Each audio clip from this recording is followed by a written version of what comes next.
Does anybody remember the sort of transformation that occurred when we started to get digital mapping in cars and then on phones? Right? You get that. I mean, I remember 20 years ago, right? There'd be like somebody would invite you to a party in like some weird corridor of London, and you would carry a physical A to Z, and you'd be guessing about bus routes to get there. And consequently, you tended only to go to places that you knew because getting anywhere else was difficult.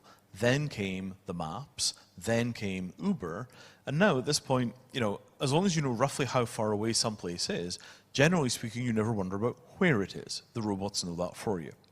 So what I'm going to be talking about is a transformation like that and at that kind of scale for our relationship with physical goods, right?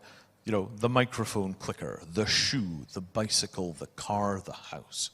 Really, really deep into the fabric, what happens when we start using computers to assist our ability to own and use physical matter as a category.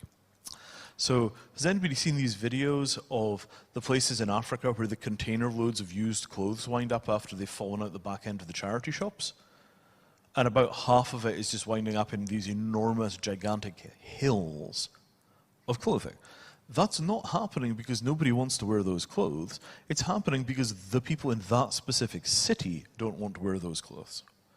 Right? You put those clothes in the places where people do want them, they will go, they will be used. Very little in this world is so broken that nobody wants it, given how much poverty there is.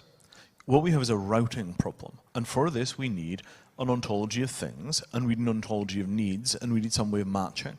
So this is all basically a data problem, and if you solve the data problem, as digital mapping did for navigation, Mattereum will do for ownership. It changes the relationship between people and things.